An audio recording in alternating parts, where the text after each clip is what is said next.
बदले खुदा से साहिब जीशान हो गया,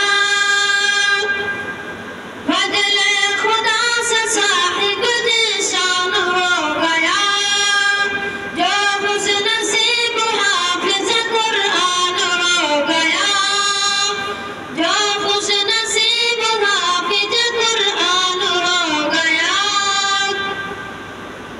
उसको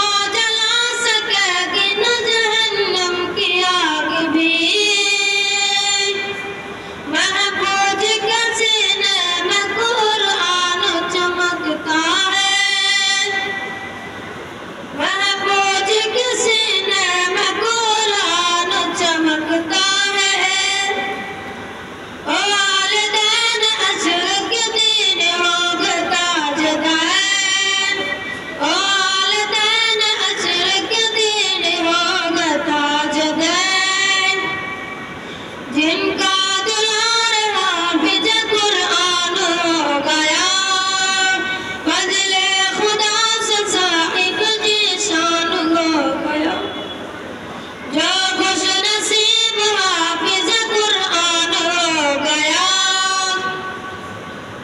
10 ऐसे आदमी को जन्नत दिलाएगा, दोजख में जिनका जाने का ऐलान हो गया।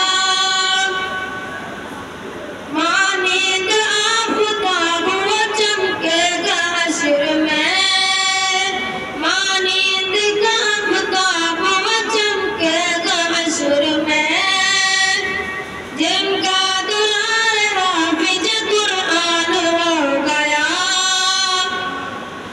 हिफ्ज़ कुरान पाक की बरकत न पूछिए, इंसान